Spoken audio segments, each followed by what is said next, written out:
एक बड़ा सवाल है हमारे साथ। तहसीन, आप जुड़े हुए हैं। तहसीन, राहुल गांधी ने ट्वीट किया और उन्होंने कहा कि देखिए ईडी रेड कर सकती है कभी भी, लेकिन ईडी का ये मामला तो पहले से चल रहा है। उन्होंने अभी अपना जो हाल का बयान था संसद का, उसको इस पूरे मामले से जोड़ दिया।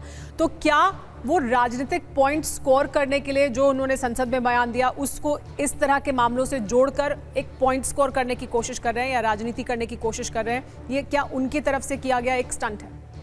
तो मैं अव्वल तो आपको TV9 के सभी दर्शकों को सावन शिवरात्रि की ढेर सारी शुभकामनाएं। राहुल गांधी जी ने जो कहा बिल्कुल सही कहा और हमने ये पैटर्न देखा है और मैं बड़े जिम्मेदारी से कह रहा हूँ, नेशनल टीवी पे कह रहा हूँ, ये जिम्मेदारी मेरी। ईडी को अपना नाम को तब्दील करते, उसका नाम बीडी यानी बजरंग दल की तरह जो काम करते हैं, भाजपा का एक अंग, वो उससे सोचना चाहिए उसको लोग बीडी क्यों बुलाते हैं, बजरंग दल। क्योंकि जब जब भाजपा डरती है ईडी को आगे करती है। उसका मैं आपको प्रमाण दे देता हूँ। अभी आप पप्पू यादव जी से कह रहे थे कि विपक्ष भी केसेस करती थी और जब कांग्रेस सरकार में थी वो भी विपक्ष में केसेस करती थी, लेकिन ईडी के मामले में 2014 पे, और मैं इनके बीजेपी के जो जवाब है पार्लियामेंट में, पार्लियामेंट्री जवाब दे रहा हूँ, विपक्ष पे जो केसेस हुए जब कांग्रेस की सरकार थी वो थे करीबन 55% और कांग्रेस के और उनके एलाइज पे थे 45%। आज ये तब्दील हो गया 95%। लेकिन ईडी का कन्विक्शन रेट क्या है? 0.5%। और जो दो क्लॉज लाए, ट्विन क्लॉज ईडी के अंदर, जैसे कि आप गुनहगार हो जब तक आप खुद को बेगुनाह साबित नहीं करते, और ईडी के केसेस में आपको बेल नहीं मिलता क्योंकि आप उसमें जा ही नहीं सकते कि आरोप क्या है। इसकी वजह से विपक्ष के नेता को लगातार टारगेट किया जाता है। तो इसके चलते क्या होता है, नहीं, अगर जो केसेस ईडी के हैं, जो पॉइंट वाइज आगे बढ़ते हैं। तहसीन, आप ये कह रहे हैं कि उन्होंने बदलाव किया जी ईडी में और अब छापेमारी की जा सकती है, ईडी खुद मामला दर्ज कर सकती है। अगर सरकार जो धन से रिलेटेड मामले हैं, अगर आपने धन संचय किया है, अगर आपने उल्लंघन किया है संपत्ति के मामले में, और उसमें अगर वो सख्त कानून बना रही है, तो इसमें किसी को क्या आपत्ति? कोई आपत्ति नहीं है। इसमें आपत्ति नहीं होनी चाहिए, बिल्कुल नहीं होनी चाहिए। कानून है तो होना चाहिए। बिल्कुल, मैं आपसे इत्तेफाक रखता हूं। लेकिन होता क्या है, एक व्यक्ति, एक सज्जन थे वाईएस चौधरी जी, माननीय सुधांशु त्रिवेदी ज्वाइन कर दिए। उनके कलीग है पार्लियामेंट के अंदर जीवीएल नरसिम्हा राव जी, आप जानते हैं अक्सर टीवी चैनल पे। उन्होंने पत्र लिखा कि वाईएस चौधरी सबसे भ्रष्ट व्यक्ति है, इसका जो पैसा है, भ्रष्ट पैसा, ये विदेश से आता है।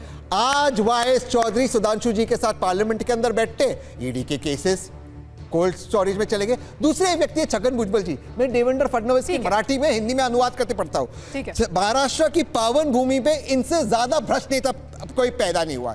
आज छगन भुजबल जी देवेंद्र फडणवीस और मोदी जी का साथ देते, छगन भुजबल जी की फाइल घूम गई, ईडी कहती है कोर्ट में फाइल घूम गई, मामला बंद। 25 ऐसे लोग हैं। अच्छा सुबेरा जी, एक चीज और बता देता हूं, मजे की चीज, अपनी बात समाप्त करने के लिए। केस बंद नहीं होता है, छगन भुजबल का होगा, बाकी केसेस बंद नहीं होती, केस चालू रहता है, कुछ होता नहीं है।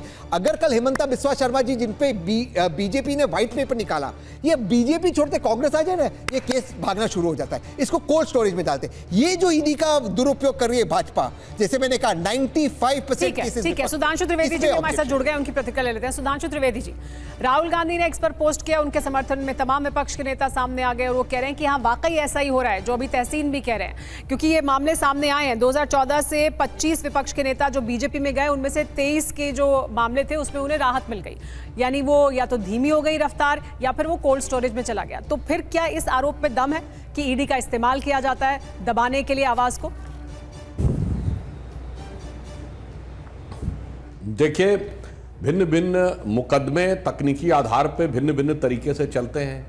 अभी तहसीन भाई जो बातें बता रहे थे, तो मैं ये भी याद दिला देना चाहता हूं तहसीन भाई, वो रॉबर्ट वड्रा जी के केस में भी अभी तक कोई मतलब ऐसी तो स्थिति आई नहीं है कि वो गिरफ्तार हों।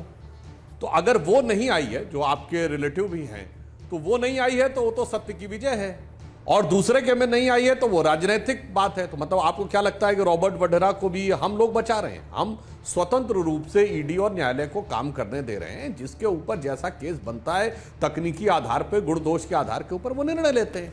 मगर जो राहुल गांधी जी का बयान है, इसे मैं दूसरे संदर्भ में देखता हूं। राहुल गांधी जी की इस समय इतने बड़े संवैधानिक दायित्व के पद पे आने के बाद उच्छृंखलता कम होने की बजाय बढ़ती नजर आ रही है।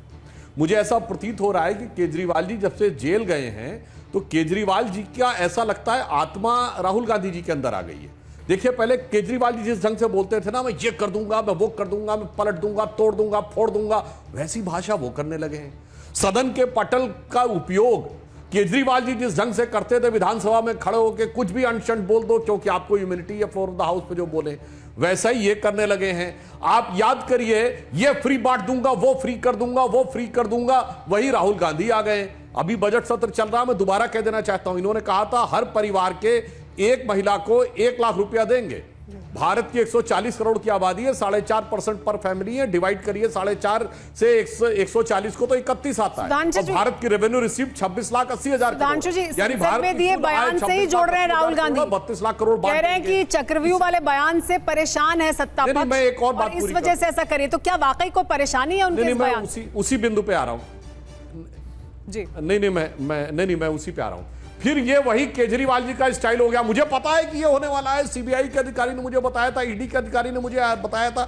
तो मुझे लगता है वो पूरा जो केजरीवाल जी का चरित्र था वो अब राहुल गांधी जी ने जीना शुरू कर दिया है। और रही बात चक्रव्यूह वाले बयान की, तो मैं सुमिरा जी सिर्फ ये कहना चाहूंगा, जो महाभारत से तुलना की थी राहुल जी ने, तो मैं दर्शकों से कहना चाहता हूं, महाभारत में एक माता गांधारी थी और उनका बेटा दुर्योधन था, जो युद्ध हार गया था। इसके बावजूद माता गांधारी की पूरी इच्छा थी कि येन केन प्रकारेण वो जीत जाए, और वो दुर्योधन सदैव अधर्म के पक्ष में खड़ा हुआ था, वो धर्म के पक्ष में नहीं खड़ा होता था। भगवान कृष्ण पे उसकी आस्था नहीं थी, और उसके मामा शकुनी गांधार के थे।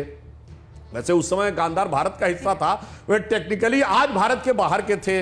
अब लोग अपने आप नजर कर सकते हैं कि किसके मामा कहां के हैं और कौन गांधारी की भूमिका में है, कौन ऐसा दुर्योधन है जो कह रहा है जानामि धर्मम नचमे प्रवृत्ति। हाँ। यानी मैं धर्म जानता हूं, मेरी प्रवृत्ति नहीं है।